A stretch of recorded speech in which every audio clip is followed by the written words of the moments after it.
बिस्मिल्लाहिर्रहमानिर्रहीम, अस्सलाम वालेकुम। आप देख रहे हैं हेड ऑन और मैं हूं मुनीब फारूक। आज अब से कुछ देर पहले आज़ाद कश्मीर के अंदर मुजफ्फराबाद में पाकिस्तान मुस्लिम लीग नून का एक बड़ा जलसा हुआ, जिससे पाकिस्तान मुस्लिम लीग नून के कायद मियां नवाज शरीफ और उनकी साहबजादी वज़ीर आला पंजाब मरियम नवाज शरीफ साहिबा ने खिताब किया। बिलावल भुट्टो जरदारी साहब की जो एक बड़ी जारहाना तकारीर का सिलसिला जारी है, वो तनकीद कर रहे हैं, हुकूमत के ऊपर सवाल कर रहे हैं, हुकूमत से अकाउंटेबल ठहरा रहे हैं पाकिस्तान मुस्लिम लीग नून की वफाक के अंदर मौजूद हुकूमत को। वहीं आज बड़ा आहिस्ता से उनको एक जवाब दिया गया, लेकिन कोई एग्रेशन नज़र नहीं आई टोन के अंदर पाकिस्तान मुस्लिम लीग नून की जानिब से। पाकिस्तान मुस्लिम लीग नून की वफाकी काबीना के एक अहम मेंबर ख्वाजा आसिफ साहब भी बिलावल भुट्टो जरदारी साहब के इन लफ्जी हमलों को वेल लेफ्ट कर रहे हैं और उनका ख्याल ये है कि वो अपनी जमात के लिए और या अपनी हुकूमत के लिए कोई मसाइल खड़ा करना नहीं चाहते। मामला ये है कि इस इंतखाबी मार्के के अंदर क्या मुस्लिम लीग नून अपने जो स्टॉलवर्ड्स हैं, यानी अगर देखा जाए तो जो हैवी वेट्स हैं, उनको ऑलरेडी लॉन्च कर चुकी है, फर्स्ट ईयर लीडरशिप कैंपेन कर रही है, अपने कायद को वो आज मैदान में ले आए हैं। मरियम नवाज शरीफ साहिबा जो कि मियां नवाज शरीफ की साहबजादी हैं और जो मैं समझता हूँ कि मियां नवाज शरीफ का ट्रू रिफ्लेक्शन है, उनको वो इलेक्शन के अंदर ले आए हैं। तो इसके बाद पाकिस्तान मुस्लिम लीग नून के पास गुंजाइश नहीं रहती। क्या ये इंतखाब मुस्लिम लीग नून जीत पाएगी, हालात बेहतर होंगे या नहीं, ये एक सवाल अपने अंदर मौजूद है। दूसरी जानिब पाकिस्तान की सियासत के अंदर मसाइल वही हैं, तलातुम वही है कि पाकिस्तान तहरीक इंसाफ के मसाइल अपनी जगह मौजूद हैं। ना इमरान खान साहब तक रसाई, ना ही मामला बेहतर हुआ उनकी दवाई का, और रिहाई तो बहुत दूर की बात है। अगर मफाहमत नहीं काम कर रही तो क्या मुज़ाहमत से पाकिस्तान तहरीक इंसाफ कुछ हासिल कर पाएगी? और अब कहने वाले तो ये भी कहते हैं कि सूरत हाल कुछ ऐसी आ गई है कि बातचीत का सिलसिला ख़त्म हो चुका है और अब ये रास्ता नहीं रहा। लेकिन अगर लोग ही नहीं निकलते, लोग जिसे पाकिस्तान तहरीक इंसाफ खुद कहती है कि अवाम निकल आए, और अगर अवाम नहीं निकलते तो क्या फिर यही मुकद्दर है फ़िलहाल इमरान खान साहब की सियासी जमात का कि वो इस तरह के छोटे छोटे एहतजाज करते रहें, लेकिन कोई बड़ा एहतजाज करने में वो नाकाम नज़र आते हैं। इसी पर बात करेंगे और चंद अहम मौज़ूआत है उस पर बात होगी। हमारे साथ मौजूद हैं शफ़ीउल्लाह जान साहब, सूबाई वज़ीर इत्तलात हैं खैबर पख्तूनख्वा के। बहुत शुक्रिया शफ़ीउल्लाह जान साहब आपका। जनाब हुज़ैफ़ा रहमान साहब मरकज़ी रहनुमा हैं, पाकिस्तान मुस्लिम लीग नून के वज़ीर मुमलिकत हैं। बहुत शुक्रिया हुज़ैफ़ा साहब आपका हमारा साथ देने का। और जनाब रऊफ़ क्लासा साहब पाकिस्तान के नामवर सहाफ़ी हैं, किसी तारुफ़ के मुताबिक नहीं। रऊफ़ क्लासा साहब आपका बहुत शुक्रिया। एक बात की मैं ज़रा आपसे पहले शफ़ी साहब मैं थोड़ी सी आपसे क्लैरिटी लेना चाह रहा था। मुझे सिर्फ ये बता दें, क्या ये बात दुरुस्त है कि पाकिस्तान तहरीक इंसाफ ने बहसीत जमात, क्योंकि आप जमात की भी ज़ाहिर बात है रुकन है, नौरीन खान साहिबा के जो मुतनाज़ा बयान है उससे तो लाताल्लुकी का इजहार किया है, क्या ये बात दुरुस्त है? और दूसरा ये कि अलीमा खान साहिबा की जो स्ट्रीट मूवमेंट है, जो आजकल वो खैबर पख्तूनख्वा में जगह जगह एड्रेस कर रही हैं, उससे भी क्या पाकिस्तान तहरीक इंसाफ लाताल्लुकी का इजहार करती है, या आप उसे ओन करते हैं कि ये आपकी स्ट्रीट मूवमेंट है और वो अलीमा खान साहिबा आप इसको लीड कर रही हैं? सबसे पहले मुनीब साहब आपका शुक्रिया। जहां तक नौरीन नियाज़ी साहब का बयान का ताल्लुक है, वो उनका ज़ाती ख्याल तो हो सकता है, और जहां तक आपने पार्टी की बात की तो इंफॉर्मेशन सेक्रेटरी साहब को इस बात पे आप उनसे कांटेक्ट कर लें कि पार्टी का वर्जन वो बेहतर तरीके से आपको दे पाएंगे। अच्छा। लेकिन ये तहरीक इंसाफ का बयानिया नहीं है, ठीक है। उनका ज़ाती ख्याल ज़रूर हो सकता है। पाकिस्तान को दुनिया की कोई ताकत फिक्स नहीं कर सकती, क़यामत इंशाल्लाह पाकिस्तान कायम और दायम रहेगा। ठीक है। और इंडिया को हमने मार्का हक में धूल चटाई है। और अगर कोई ये सोचता है कि पाकिस्तान की जो बॉर्डर्स की बात करें तो पाकिस्तान की एक एक इंच की हिफाजत हमारी कौमी जिम्मेदारी है। पाकिस्तान हमारी ईमान का हिस्सा है। पाकिस्तान है तो हम सब हैं। बिल्कुल सही। पाकिस्तान है तो तहरीक इंसाफ है, पाकिस्तान है तो मुस्लिम लीग नून है, पाकिस्तान है तो पीपल्स पार्टी है, पाकिस्तान है तो मैं हूँ और आप हैं। पाकिस्तान से बढ़ के कोई चीज़ नहीं है। ठीक है।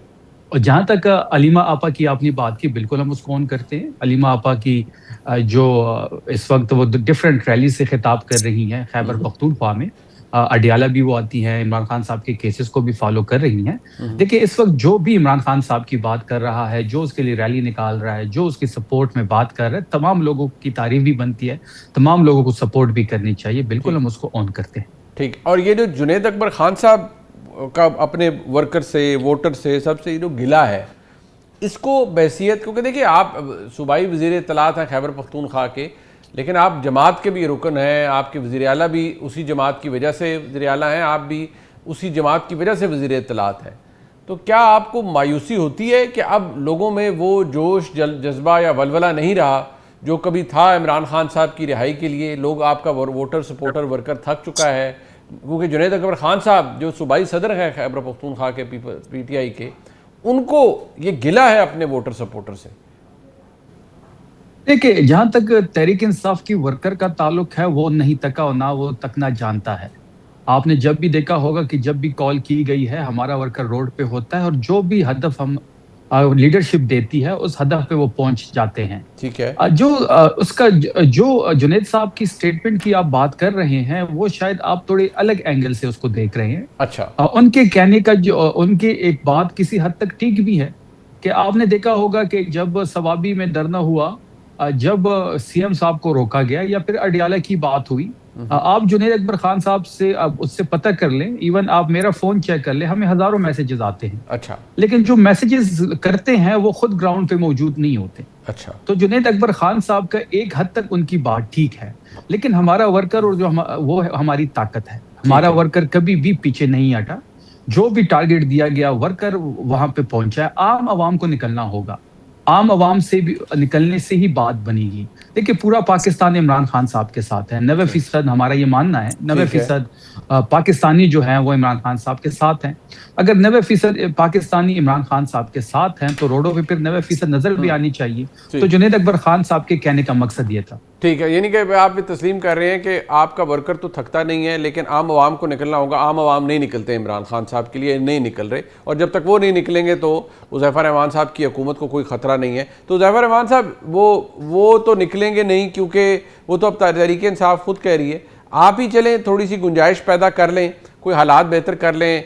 अदलिया की शक्ल बदल गई, 26वीं 27वीं तरमीम, नया सुपर स्ट्रक्चर क्रिएट हो गया, जजेस की तैनाती हो रही है, नए तरीक़ेकार अपनाए जा रहे हैं। आपकी हुकूमत तो मजबूत से मजबूत तर होती जा रही है। ऑल्दो अदलिया के हवाले से तो अदलिया यही कहेगी कि हमारा मामला हुकूमत से उसका कोई ताल्लुक नहीं है, लेकिन आपके लिए देखिए आसानी कितनी है कि जो जुडिशल कमीशन का इजलास होता है, PTI के जो मोअज़्ज़ज़ अरकान हैं, जो जिन्होंने जाना होता है, वो भी बॉयकॉट कर देते हैं, नहीं जाते। यानी आपको फ्री हैंड मिले, जो जजेस की तैनाती के अंदर कोई डिसेंटिंग नोट भी ना आए, तो आपके लिए तो बड़ी आसानी है। फिर थोड़ी सी, मैं हमेशा कहता हूँ, वसअतुल क़ल्बी का मुज़ाहरा आप ही कर लें।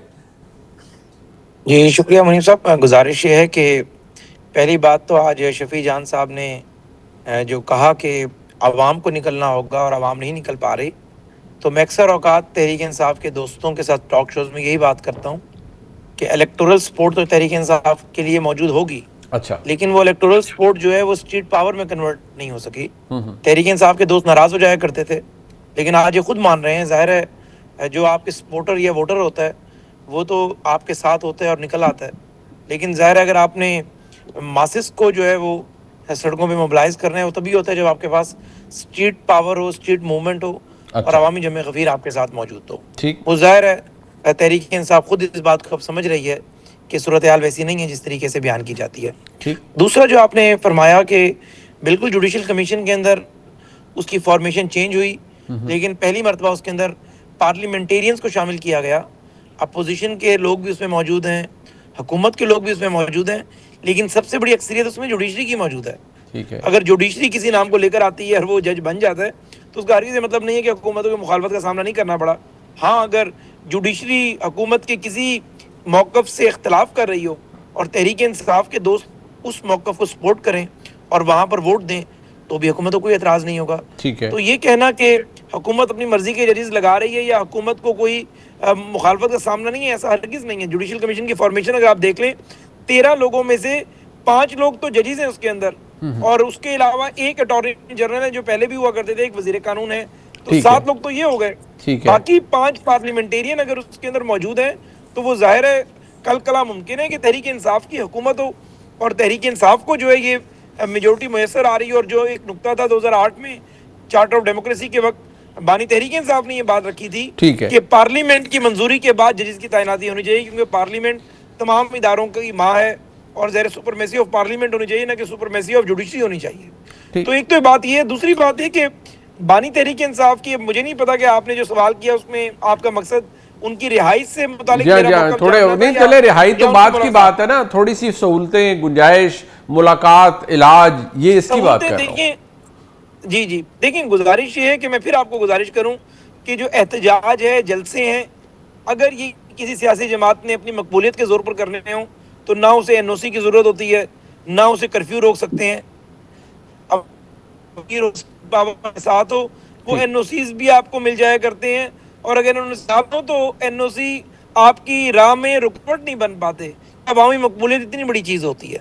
दूसरी बात जो बानी तहरीक इंसाफ सहूलियात के हवाले से है, इसमें बानी तहरीक इंसाफ की बहनें, नाम जो ज़ाहिर है बहनें सबकी सांझी होती हैं, लेकिन जो यहाँ सियासी बात आ रही है, लेकिन वो उसको खास तौर पे अलीमा खान साहिबा सियासी मकसद के लिए उसे इस्तेमाल कर रही हैं, चाहे वो बीमारी हो भाई की, चाहे मुलाकातों का मामला हो।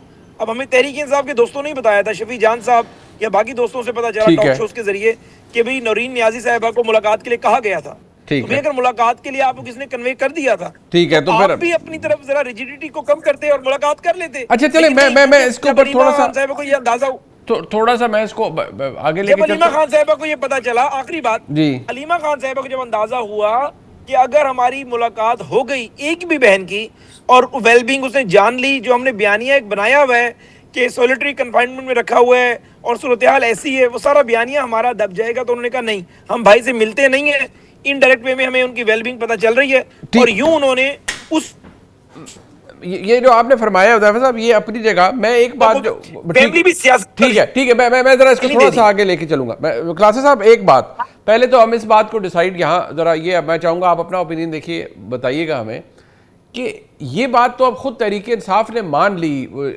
शफी जान साहब ने भी, सब ने, कि वर्कर नहीं थका पर लोग नहीं निकलते, जितने लोग निकलने हैं वो नहीं निकलते। इसका मतलब है कि जब आज ही वो ये कह रहे हैं, जुनैद अकबर खान ही कह रहे हैं कि मुफाहमत का रास्ता ख़त्म हो चुका है, मज़ामत के लिए लोग निकलते नहीं हैं, तो वो क्या कहते हैं, वो फेट कंपनी, वो समझ लिया कि बस ठीक है, अब यही अब फेट है सियासी, जब हालात बदलेंगे तो बदलेंगे, अदरवाइज कुछ नहीं होगा। बहुत शुक्रिया आपका, आपने अपने शो में मुझे इनवाइट किया। मैं अपने दोस्तों की गुफ्तगू सुन रहा था बड़े गौर से, शफी जान साहब की भी और हुज़ैफा रहमान साहब की। तो मेरा ख्याल है जो डिबेट बड़ी अगर जिस नुक्ते पे अहम हो रही थी वो ये है कि वर्कर जो है, कि वर्कर आपके लिए सड़क पे आएगा या आपको वोट डालेगा, ये बड़ा एक अहम इशू है। एक वर्कर की अपनी एक लाइफ होती है, उसकी अपनी एक फैमिली है, उसका अपना एक बिजनेस है, उसका एक सोशल सर्कल है, उसके बच्चे हैं, तो उसने बच्चे को स्कूल भी छोड़ना है, उसने उनको वहां से देना भी है, डेली की उसने इनकम भी करनी है। वो भी गुरेला नहीं है, वो भी खुदा ना खासा वो दहशतगर्द नहीं है, वो के अंडरग्राउंड कोई माफिया का रुकन नहीं है। उसका काम ही है कि उसने हर हफ्ते जाके किसी भी पार्टी में बात करो, मैं तो आपको मिसाल भी दूंगा, पीपल्स पार्टी में बात देखी कि वो डंडे उठाए, जोटू कराटे सीखे, वो पेट्रोल बम बनाना सीखे, जाए लड़ाई झगड़े पड़े और फिर उसको गिरफ्तारियां कराए, बेचारा कुट के हाथों पांव अपने अपने आके मजूर करवाए, या बास केसेस में जैसे यहाँ पे जिना एवेन्यू पे हुआ था, 10-12 बेचारे कैजुअल्टीज हो गई थी पिछली दफा, पीटीए के हमारे दोस्त हैं। अब ये सब करने के लिए तो वो नहीं है यहाँ पे। अच्छा होंगे कुछ लोग, मान लिया 10,000 5,000 मोटिवेट करके कोई भी पार्टी उनको ले आएगी, लेकिन सवाल ये है कि क्या पॉलिटिकल पार्टीज को जो एजुकेशन है वो इस मोड में लेकर जानी चाहिए कि लोगों की जिंदगी खराब हो, उनके घर खराब हो, उनके बिजनेसेस खराब हो, उनकी उनकी फैमिलीज अफेक्ट हो और उनकी डेली लाइफ हो, और ये कहना है कि रियासत क्यों ये काम करती है, तो रियासतें तो ये कुछ करती है। इंडिया में देखने रियासत, अच्छा हमारे यहाँ तो चलो फौजी हम मान लेते हैं बड़ा वो पावरफुल है, बैठे हुए हैं, रियासत हमारे एस्टेब्लिशमेंट के कब्जे में है, सारी पॉलिसी ये चला रहे हैं, जमहूरियत नहीं है हमारे अंदर, जमहूरी रवैया नहीं है, हम डेमोन्स्ट्रेशन नहीं होने देते, हम यहाँ पे लोगों को सड़कों पे नहीं आने देते, मारपीट करते हैं, गोलियां चलाते हैं, बिल्कुल मान लीजिए हमारे यहाँ होती है ये दीज थिंग्स हैपन, और हर दौर में होती रही है और होती रहेंगी आगे भी। इंडिया के बारे में क्या कहेंगे? कल वहाँ पे स्टूडेंट्स हैं 70-80 हजार लाख के थे, उनके साथ क्या असर हुआ कल के? उनके सीन देख के आपका दिल दुखता है, वो भी किसी के बच्चे हैं, मतलब वहाँ पे स्कूल कॉलेजेस तक के बच्चे हैं जिसको बुरे तरीके से उनके साथ टॉर्चर किया। हम तो चलो चार माशाल्लाह गुजारे हैं ना, हमारे यहाँ तो वो नहीं है, टॉलरेंस लेवल नहीं है, रियासत हमारी बेरहम है और हमारे इदारे भी बेरहम है, सारा कुछ हम देखते हैं यहाँ पे। लेकिन व्हाट अबाउट द इंडिया, जहाँ पे मतलब 80 साल से अनइंटरप्टेड एक जमहूरियत रही है, इदारे बने हैं, 2 साल अगर उनके उनके आप इमरजेंसी के निकाल दें, इंदिरा गांधी के 75 से 77 तक, अगरचे वो एक तरह की वो सिविलियन प्राइम मिनिस्टर ही थी, तो बाकी तो इंडिया में कभी फौज भी नहीं रही, इदारे भी नहीं रहे, वहां पे इस तरह की इंटॉलरेंस क्यों है? वहां पे रियासत ने जो बुरे तरीके से कल इंडियन स्टूडेंट्स को मारा पीटा है, जिसमें पूरा इंडिया और पूरी दुनिया हैरान है। आज हम देख रहे हैं किसान निकले हुए वहां पे, सो थर्ड वर्ल्ड के कंट्रीज में ये बिल्कुल कॉमन सी चीज है और ये सारी हुकूमतें करती हैं। आप और मेरे जैसे लोग जो है हर हुकूमत के साथ आके ये लड़ाई लड़ रहे होते हैं, हर अपोजिशन के साथ हमारे हमदर्दी होते हैं, वही अपोजिशन पावर में आती है वही काम शुरू कर देती है जो उसके साथ होता था। आप और मैं क्या कर सकते हैं, कंडेमनेशन कर सकते हैं, हम बात कर सकते हैं, जो हम करते रहते हैं। आपको छोटा सा वाक्य सुना जी, यहाँ से वर्कर बाहर क्यों नहीं आता। ये सर ये 10 सितंबर 2007 की बात है जब नवाज शरीफ साहब लंदन से आ रहे थे, मैं अरशद शरीफ और एक और भी हम उसमें जहाज में शामिल थे जहाँ पे उस नवाज शरीफ साहब आ रहे थे। और मुझे याद है वहां पे लंदन पे जब रवाना होने लगे थे तो मियाँ साहब को पता क्या तस्वर दिया गया था। जी, जी, मियाँ साहब उन्होंने कहा जनाब आप जब इस्लामाबाद उतरेंगे इतना इतना ये क्राउड होगा, इतने लोग होंगे, जनाब मुशर्रफ से तंग है, पूरा मुल्क तंग है, आप पॉपुलर हैं। वही वाली बात जो मेरे भाई शफी जान ने कि 90% से ज्यादा लोग आपका इंतजार कर रहे हैं, आप उतरेंगे। बल्कि उनके अल्फाज थे, मैं सुन रहा था, मैं ये सुनी सुनाई बात नहीं कर रहा, मैं वहां मौजूद था जब गुफ्तगू मियाँ साहब से हो रही थी। अब मैं नाम नहीं लेता जो साहब कर रहे थे। उन्होंने कहा मियाँ साहब ये तारीख में, इंसानी तारीख में ये दो ही ये बड़े इस्तकबाल हुए। उन्होंने कहा या तो 79 में ईरान में खामनेई साहब का हुआ था या आज आपका होने वाला है। I am neutral to that. अब जाए तो सही सर, देखें इसे क्या कुछ होता है। और जब हम पहुंचे यहाँ पे, अब मजे की बात सुने, जब पहुंचे यहाँ पे इस्लामाबाद की फजाओं में, अब मियाँ साहब फोन करें वहां से, उनको सैटेलाइट फोन तो नीचे सारे फोन बंद। एयरपोर्ट पे उतरे तो लगता है कर्फ्यू उतरे, ये लगा एक भी वर्कर आपको। अच्छा हाँ ये भी कहा उन्होंने कि जब आप एयरपोर्ट पे उतरेंगे जनाब मुशर्रफ कुछ भी कर रहा था, आप शेयर पास वजीर दाखिला थे मेरा ख्याल है, जनाब आप आएंगे लोग आपको ये पूरा एयरपोर्ट रैंडसाइड कर देंगे, तोड़ते टूटते रुकावटें आके आपको जहाज के अंदर से उठा के और सीधा आपको लाहौर ले जाएंगे जीटी रोड से और आप मुल्क फतह कर लेंगे। और मियाँ साहब इसी ही इंप्रेशन के नीचे थे कि यही कुछ होने वाला है। और एयरपोर्ट पे फिर जनाब एक बंदा नहीं था ना बंदे की जात थी। और जिस तरह मियाँ साहब को उन्होंने पकड़ के और जिस तरह ह्यूमिलिएटिंग इंसल्टिंग तरीके से डिसग्रेस करके कमांडोज ने आके पकड़ा, परवेज इलाही साहब की फोर्स थी, एलीट फोर्स, उन्होंने पकड़ा और पकड़ के जिस तरह जहाज में जाके फेंका, मैं उसको विटनेस सुन सकता। और वही हुकूमत और ये बात करें 10 सितंबर की, वो अक्टूबर में वापस आई और 2008 में इलेक्शन जीत गए थे पंजाब का। आपके सामने पता ये हो गए, शहबाज शरीफ वजीर आला बन गए। सो एक वर्कर आप इकट्ठा नहीं कर सके, लीडर आपके नहीं है, घरों में बैठे रहे, पुलिस को बुला के गिरफ्तारी नवाज लीग देती थी। इनसे पूछा तो आपका बंदा गया था एयरपोर्ट पे, उस वक्त कहते थे हमारे साथ जुल्म हो रहा है। अब सेम जुल्म ये कहते हैं ये पीटीआई वो कहते हैं हमारे साथ। तो पीटीआई जब पावर में थी तो आपको पता है कि 90% ये नवाज लीग जो है जेल में थी, जरदारी साहब जेल में थे, शहबाज शरीफ साहब जेल में थे, मरियम साहब थी, नवाज शरीफ साहब थे, मतलब उस शहर का बात। तो ये वो पैकेज है, लास्टली ये वो पैकेज है, ये वो कॉन्ट्रैक्ट है जिस पे तमाम पॉलिटिकल पार्टीज ने साइन किया हुआ। ठीक है, एक दूसरे को जेलों में डालें, वर्कर को टार्चर करें, उनको गोलियां मारें, उन बेचारों को हाथ पांव तोड़े, वो फिर भी हैं, इनको उठाए अपने सरों पर बिठाए, जाके ताज पहनाए और बल्ले बल्ले करें, फिर ये हट जाए, फिर दूसरे आ जाए। एक सही कल है सर जी, आप भी देख रहे हैं, हम भी देख रहे हैं। शफी जान साहब, एक बात जो अलीमा खान साहिबा की है मैं सिर्फ आपके सामने रखना चाहूँगा, वो जब किसी जगह एड्रेस कर रही होती हैं तो वो क्या जो वो फिर उसका अपना उनका एक असेसमेंट होती है, वो ज़रा देखने की बात है। नहीं आता, हमें कोई जलसा कबूल नहीं है, हम जाएंगे ब्याला। अब 10,000 लोग नहीं जाएंगे ब्याला, अब लाखों लोग जाएंगे ब्याला। ये कहीं रोकेंगे, अब उधर ही बैठ जाएंगे। हमने अब फैसला करना है, अगर ये आपको रोकेंगे, अडयाला जेल पंजाब रोकेगा, फिर हम कैदी बंद कर देंगे। अच्छा शफी जान साहब, लोग बजाते खुद निकलते नहीं हैं। जुनैद अकबर खान साहब कहते हैं मफाहमत का फ़ायदा कोई नहीं है। मुज़ाहमत आपने लास्ट अटैम्प्ट जो थी वो करके देख ली थी 2024 नवंबर दिसंबर का जो वाक़या हुआ या उसमें जो हुआ, तो अब आपके पास क्या ऑप्शन है सियासी तौर पर? माजरत के साथ आप लोग बिल्कुल एक बंद गली में हैं सियासी तौर पर, आपको ना हुकूमत कोई स्पेस दे रही है, ना मुक़्तदरा की तरफ से आपके हालात उनसे ठीक होते, ना खान साहब के केसेस लगते हैं। तो आपने समझ लिया है कि बस अब वो कहते हैं ना अल्लाह का आसरा है, जब हालात तब्दील होंगे तो उसी से कोई भला होगा आपका? नहीं, एक सोच जो डेवलप हो रही है मुनीब साहब, वो ये है कि मजम्मत से ही मफाहमत का रास्ता खुलेगा। अब वो मजम्मत कैसे करेंगे उसके लिए प्लान बनाया जा रहा है। पार्लिमानी पार्टी का इजलास हो चुका है। देखिए 3 साल 5 अगस्त को इमरान खान साहब के अगवा को हो जाएंगे। अगवा का लफ्ज मैं इसलिए इस्तेमाल कर रहा हूँ कि वो कैदी नहीं है। अच्छा। कैदी के अपने हुकूक होते हैं। इस वक्त इमरान खान साहब को कोई भी हक उसको नहीं मिल रहा जो उनका बुनियादी हुकूक है। तभी सहूलत नहीं मिल रही, जाती डॉक्टर की रसाई नहीं है। बहनों से मुलाकात बंद मैं है, वैसे बच्चों से आप बात कथा नहीं हो कलामी होगी, एक बात कहूँ, आप माशाल्लाह हमारे भाई हैं, आप प्रोग्राम में तशरीफ लाते हैं। मैं अगर आपके अपने क्लिप सिर्फ हमारे प्रोग्राम के इस हवाले से चलाऊँ ना, तो पिछले 5 से 6 महीने के अंदर आपने कहा प्लान बन रहा है, वो प्लान आज तक उसकी कोई शक्ल सामने नजर नहीं आई कि आपकी जमात क्या प्लान बना रही है। देखिए मुनीब साहब, एक बात समझनी होगी। देखिए ये लोग अक्सर ये मेरे ऊपर, ये आप ही एक किस्म का नुक्ताचीनी इसको कह सकते हैं इन अ गुड वर्ड्स, अच्छा या आप वो कर सकते हैं, आपको जी। हक है, आप एंकर हैं जी बाकी हमारे पार्टी के अंदर लोग भी ये बात करते हैं कि शफी जान साहब जब भी टीवी पे जाते हैं तो वो यही बात करते हैं। देखिए मैं डिसीजन मेकर तो नहीं हूं ना, अब ये समझना होगा। ठीक। अब जो डिसीजन मेकर है, डिसीजन तो उसने लेना है। अब मेरे पास तो डिसीजन मेकर मैं नहीं हूं, मेरे पास वो पावर नहीं है कि मैं अब फैसला लूं। फैसला साज पार्टी के अंदर कोई और लोग हैं, अब वो जो फैसला करते हैं मैं मीडिया पे आके वही बयान करता हूं। ठीक है। अभी भी मेरी गौहर साहब से बात हो रही थी, सलमान अकरम राजा साहब से मेरी बात होती है, पार्लिमानी पार्टी का इजलास हो चुका है, वहां पे 5 अगस्त को जो है वहां से तहरीक के आगाज का दिन है। इंशाल्लाह पूरा एक प्लान रखा जाएगा। अचकजई साहब से मशावरत हो रही है, अलामा साहब से मशावरत हो रही है।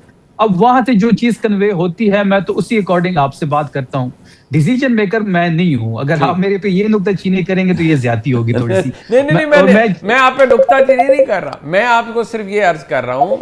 मैं आप पे मुझे पता है आपकी बात ठीक है। हाँ, मैं ये कह रहा हूँ कि ऑब्वियसली आपकी जमात क्या कर रही है कि 5-6 महीने हो गए हैं। अगर उन्होंने कोई फैसला लिया होता तो आपने हमें बता दिया होता। आप भी क्या इंतजार ही कर रहे हैं कि भाई लें फैसला ताकि मैं आगे बताऊं? देखिए इख्तियार जिसके पास है, इख्तियार उसने किसके पास है वैसे शफी भाई, ये तो आप बता दें कि इख्तियार किसके पास है कि ये करना है या ये नहीं करना है। देखिए इख्तियार जो है वो आप फिर सुहेल अफरीदी साहब को दे दें पूरा। अच्छा। और फिर रिस्पॉन्सिबिलिटी भी दे दें, अथॉरिटी भी दे दें, डिसीजन मेकिंग भी दे दें। ओके। और फिर आप तहरीक भी देख लें और इंशाल्लाह फिर आप देख लें कि इमरान खान साहब कैसे रहा होते हैं। अच्छा। अथॉरिटी और रिस्पॉन्सिबिलिटी, देखिए अथॉरिटी और रिस्पॉन्सिबिलिटी होगी तो बात आगे बढ़ेगी। ठीक। देखिए इस वक्त तो चकदई साहब के पास से अथॉरिटी है और इमरान खान साहब ने अथॉरिटी उनको दी हुई है। ठीक। हमने तो मैंने पहले भी ये बात कही थी मुनीब साहब के, हमने तो अंदर पैगाम भिजवा दिया था कि हम बिल्कुल तैयार हैं। मैं अभी भी कहता हूँ कि खैबर पख्तूनख्वा की हुकूमत, अफरीदी साहब बिल्कुल तैयार है। जो प्लान दिया जाएगा आप देखेंगे कि लाखों लोगों को लीड करते हुए हम वहां पे पहुंचेंगे। हमारे एंड से कोई भी कमी नहीं होगी। हाँ, सिंध को भी, पंजाब को भी, बलूचिस्तान को भी अपनी जिम्मेदारी निभानी होगी। और मैं एक और चीज यहाँ पे दुरुस्त कर लूं, जैफा साहब मेरे भाई हैं, शायद उनके जहन से बात निकल गई हो, मैंने कभी भी ये बात नहीं कही। मैंने हमेशा यही बात की है कि नौरीन साहबा की मुलाकात इन्होंने नहीं करानी। मेरी जो स्टैंडिंग है वो ये है। अच्छा। कि आपने मुलाकात कोई नहीं करवानी नौरीन साहिबा की। ये यानी सारा फ्रॉड था। मीडिया में नहीं। देखिए मैंने कभी नहीं कहा कि एक बहन की मुलाकात की इजाजत थी और वो नहीं मिले। मैंने कभी भी ये स्टेटमेंट ऑन द रिकॉर्ड मेरी नहीं होगी। ठीक है। मैंने हमेशा यही कहा है कि आपने मुलाकात किसी की नहीं करवानी, हम तो वेलकम करेंगे।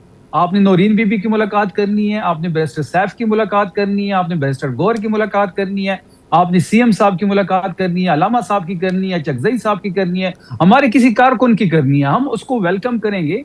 हम चाहते हैं कि कोई अंदर जाए, खान साहब से मुलाकात करे, उनकी सेहत के बारे में दरियाफ्त करे, उनसे आगे का लाएमल डिस्कस करें, पार्टी के बारे में बातचीत हो, हम तो वेलकम करेंगे। हम क्यों नहीं चाहेंगे? अगर हमें कोई अपॉर्चुनिटी मिलती है मुलाकात की, हम क्यों उसको अवेल नहीं करेंगे? ओके। अच्छा, मैं इसको बिल्कुल एंड करना चाहूँगा। कासिम साहब, आज एक इंतखाबी मार्का, जारी बात है अब ये आज़ाद कश्मीर का है। मैं अभी देख रहा हूँ आज मियाँ नवाज शरीफ साहब, मरीम नवाज शरीफ साहिबा मुजफ्फराबाद में वो जलसे से उन्होंने खिताब भी किया, सब कुछ।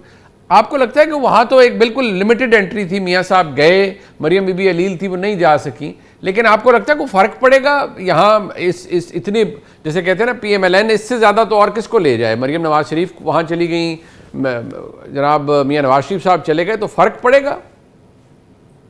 मेरे ख्याल है जब बलूचिस्तान का वो इलेक्शन हो रहा था तो उस वक्त भी हमें यही तस्वीर दिया गया था नवाज लीग की तरफ से कि मियाँ नवाज शरीफ साहब जा रहे हैं और फिर इसके बाद वो तख्ता उलट जाएगा, सीटें जीत जाएंगी, हुकूमत बन जाएगी। मियाँ साहब ने साफ ज़ाहिर अपने काम वगैरह जो भी थे उनको गिनवाए और फिर मियाँ साहब एक दिन के बाद वापस चले गए। शायद उन्हें बताया गया जनाब के आपको, बल्कि इस पर तनकीद भी हुई कि मियाँ साहब को लॉन्च करके आप गलती करेंगे, कल को रिजल्ट अगर आपकी मर्जी के ना आए और आप इलेक्शन हार गए तो कहा जाएगा देखे जी कि मियाँ नवाज शरीफ साहब ये खुद भी गए लेकिन इसके बावजूद भी लोगों ने वोट नहीं डाला। सो इस तरह का तजर्बा हमने देखा है।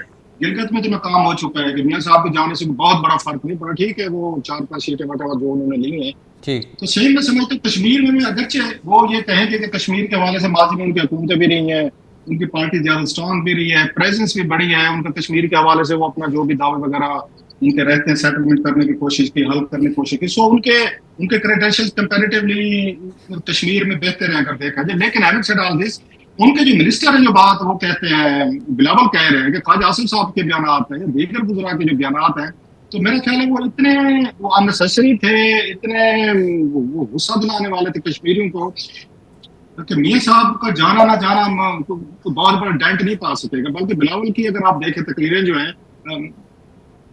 वो ज्यादा उसके साथ सुनी गई हैं, या उन्होंने पॉइंट आउट किए हैं, या उन्होंने ख्वाजा आसिफ के उन्होंने कौमी असम्बली में मुंह पे बड़ी सख्त तकरीर की, बस प्रेसिडेंट इन द पार्लियामेंट जब ख्वाजा आसिफ ने तनकीदें की और बहुत सख्त की, जिसमें ख्वाजा साहब ने जवाब नहीं दिया। और बाद में उनका ख्वाजा साहब का मुझे मैसेज आया, मैंने कॉलम लिखा कि ख्वाजा साहब बूढ़े हो गए हैं या क्या हो गया कि आप वो बहुत सारी चीजें लेफ्ट करते हैं, जवाब नहीं देते। नहीं तो ख्वाजा साहब जो है वो किसी को जाने नहीं देते होते थे जवाब दिए बगैर। लेकिन वो उन्होंने बिलावल के केस में हमने देखा है कि जवाब नहीं दिया। तो ख्वाजा साहब को मुझे मैसेज आया जब मैंने कॉलम लिखा, मैं जब अपने प्रोग्राम में बात की ख्वाजा साहब बूढ़े हो गए, तो कहने लगे नहीं ऐसी बात नहीं है, तो मैं अपनी पार्टी के लिए कोई मसाइल नहीं पैदा करना चाह रहा था जवाब देकर। लेकिन हैविंग सेड ऑल दिस, ये जो भी मियां साहब के जाने से आई डोंट नो कि कितने परसेंट इम्पैक्ट पड़ सकता है, लेकिन मुझे नहीं लगता कि उनकी पार्टी का जो स्टैंड रहा है 12 सीटों को जिसके खिलाफ सारी मूवमेंट चली है उनको भी बहुत ज्यादा पजीरा ही मिल सके। वो एक ही हो सकता था, वो जाए यहाँ पे कहें ठीक है ये हमारी पार्टी इलेक्शन जीतने के बाद 12 सीटें खत्म कर देगी, तो शायद फिर मेरा ख्याल है उनको बहुत बड़ी स्वीपिंग वोट पड़ जाए तो पड़ जाए, अदरवाइज मुझे मुश्किल लगता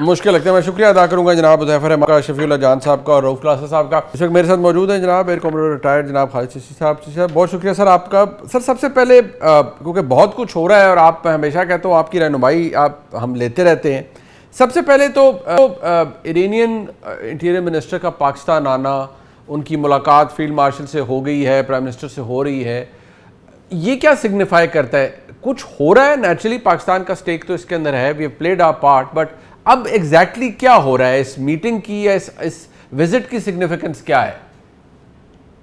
बहुत शुक्रिया मुनीब साहब, आपने इनवाइट किया। देखिए ऑफिशियली तो अभी कुछ नहीं पता, लेकिन हम स्पेकुलेट ये कर सकते हैं कि जाहिर है एक ऑब्लिगेटरी उन्होंने शायद समझा होगा कि अपना पॉइंट ऑफ व्यू पाकिस्तान को पुट अक्रॉस करें बाय सेइंग कि जो भी हो रहा है, जो लेटर ऑफ एस्केलेशन हमने देखा है, जंप अप की है, and I am sure Irani leadership चाहती होगी हम अपना पॉइंट ऑफ व्यू एक्सप्रेस करें पाकिस्तान को और कन्विंस करें कि जो इंटरप्रिटेशन MOU की ईरान ने की है वो उनके पॉइंट ऑफ व्यू से जस्टिफाइड है। और इंटरप्रिटेशन क्या की है उसके ऊपर हम अलहदा बात कर लेते हैं। वो एक अलहदा लेटर ऑफ एस्केलेशन जो ईरान कर रहा है अपरेंटली तो बड़ी स्ट्रेंजली देखी जा रही है ग्लोबली, लेकिन मुझे एक एलिमेंट जिसको कहते हैं ना मेथड इन द मैडनेस थोड़ा नजर आता है। प्रेसिडेंट ट्रंप ने, मेरा ख्याल ये है कि इसको रिविजिट किया था कि मैंने शायद बहुत ही कॉम्प्रोमाइज्ड MOU किया है, खासतौर पर हम जैसे और आप जैसे लोगों ने भी कहा कि पहले पैराग्राफ में 3 जगह लेबनान का जिक्र है, तो इसका मतलब है कि आपने इतना वैल्यू किया है सेंसिटिविटी ईरान की।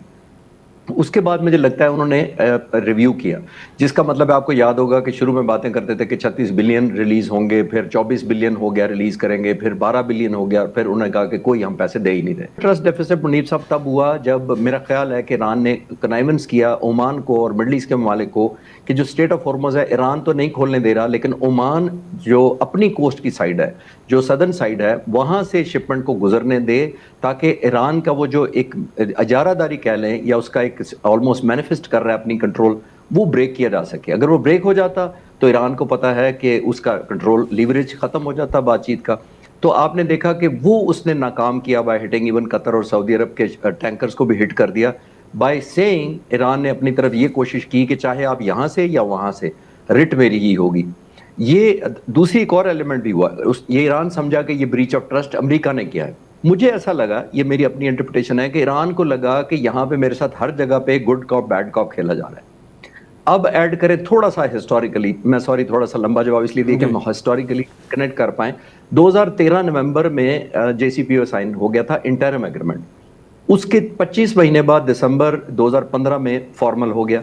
इस मुआहदे को 25 महीने लगे, जिसके अंदर एसेट रिलीज होने थे और सैंक्शंस उठनी थी। आप रिकॉल करें जरा, लास्ट टाइम आपको याद होगा 8 ton nuclear enrich material Iran ने वॉलंटरली कैस्पियन सी के रस्ते रूस के हवाले कर दिया था।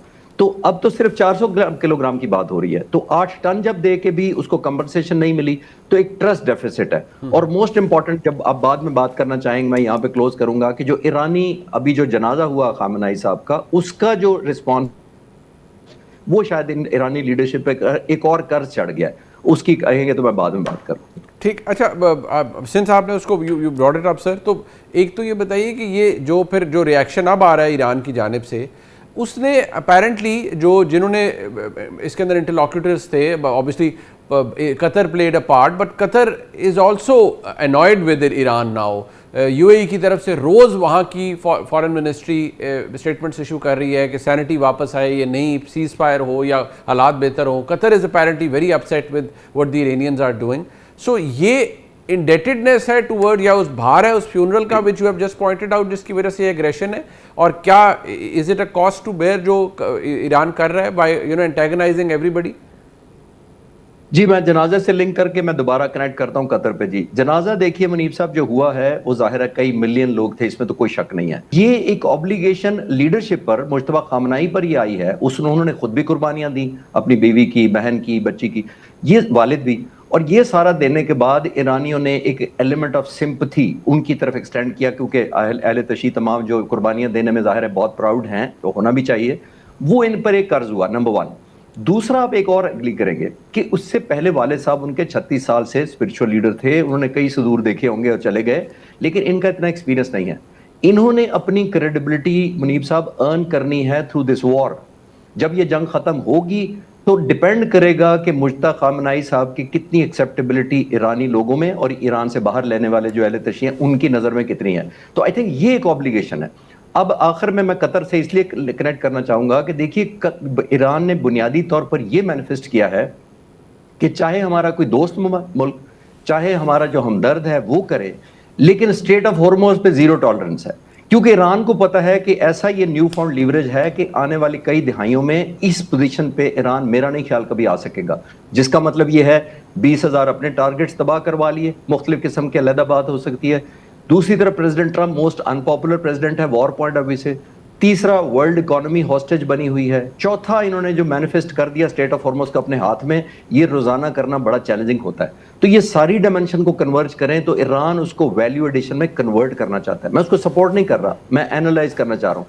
एक वर्ड ऑफ कॉशन के साथ मैं ये सवाल का जवाब क्लोज करूंगा कि ईरान जब ये कर रहा है लेडर ऑफ एस्केलेशन, ये बाज दफा आपको फायदा दे देती है मिलिट्री स्ट्रैटेजी में और इस तरह कॉन्फ्लिक्ट रेजोल्यूशन में, बाज दफा बैकफायर भी कर जाती है, क्योंकि ईरानी ये जो ऑफेंस हो रहे हैं, जाहिर है अमेरिका पर बहुत प्रेशर है, प्रेसिडेंट ट्रंप पर बहुत प्रेशर है, इजराइल का खास तौर पर, और वो ये कह रहे हैं कि जब आपके 50,000 ट्रूप्स इस एरिया में मौजूद हैं, आप अभी भी सुपर पावर हैं, तो आप एक ऐसा वन टाइम सबक सिखा दें। तो मेरा ख्याल है ये वो गेम ऑफ नर्व और ब्रिंकमैनशिप की स्ट्रैटेजी चल रही है कि कौन पहले ब्लिंक करता है। राइट, अच्छा, अब obviously coming to this part जहाँ हूसियों की तरफ से अटैक हो रहा है या ऑब्वियसली थ्रेटन किया जा रहा है, फिर वो कह रहे हैं कि जी हम बहरी नाकाबंदी कर देंगे, and we are concern because अगर आबनाए हुर्मुज़ के अंदर एक अलहदा स्टेट ऑफ हुर्मुज़ के अंदर अलहदा प्रॉब्लम है, बाबुल मंदब 20-22 किलोमीटर्स की स्ट्रिप है, एज यू सर नो, अगर उसको भी क्लॉक कर दिया जाता है तो it would lead to a serious problem.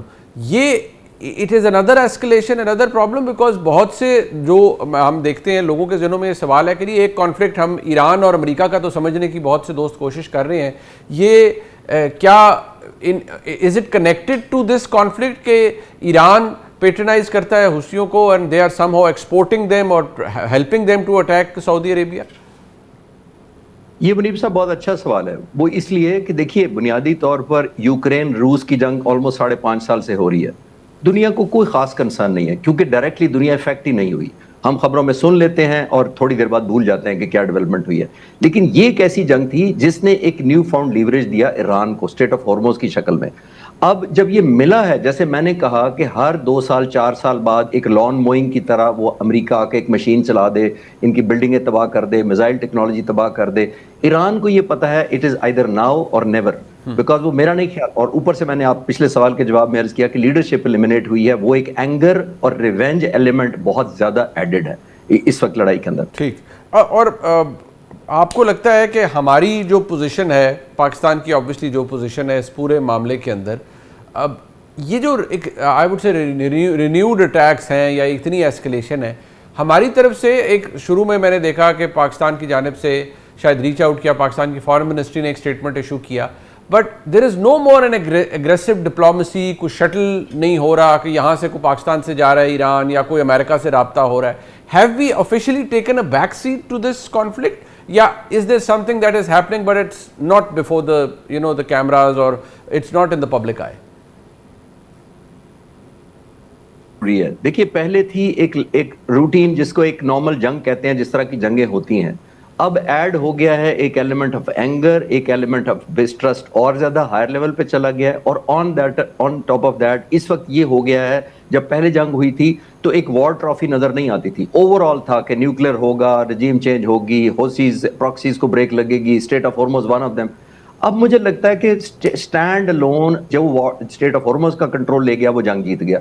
तो वो अमेरिका पर भी बड़ा प्रेशर है और ईरान पर भी बड़ा प्रेशर है कि ये स्टेट ऑफ हॉर्मुज मेरा है, अमेरिका का छुड़वाने के लिए और ईरान का रिटेन करने के लिए. उसको ज़हन में रखते हुए मैं ये समझ रहा हूँ कि ये बुनियादी तौर पर अब क्योंकि ऑप्टिक्स हो गई है तो शायद जितनी एफर्ट हो रही है, गिव अप डेफिनेटली नहीं किया होगा पाकिस्तान ने, लेकिन ये मुझे लगता है कि अब क्लोज डोर ज्यादा कॉन्फिडेंशियलिटी के साथ कि जो इस वक्त मानेगा कि मैं मुज़ाकरात कर रहा हूँ वो पोजीशन ऑफ वीकनेस शायद डिस्प्ले करेगा पॉसिबली.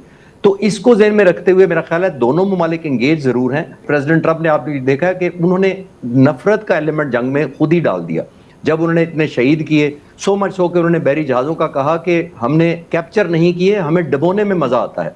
तो अब जो लोग ईरान के हैं वो समझते हैं कि ये जंग हमारी हुकूमत के खिलाफ नहीं है, ये ईरान की सर्वाइवेबिलिटी की जंग है. इसी वजह से आपने देखा कि ऑप्टिकली कोई डिक्लेरेशन होगी भी नहीं और मेरा ख्याल है क्लोज डोर डेफिनेटली मूवमेंट्स हो रही होंगी, पाकिस्तान एक्टिव पार्टिसिपेट कर रहा होगा. लेकिन जब तक मीनिंगफुल रिजल्ट नहीं आते मेरा ख्याल है दोनों साइडें नहीं मानेंगी इसको. ठीक, बहुत शुक्रिया जनाब, इसी समय हमारे साथ मौजूद थे.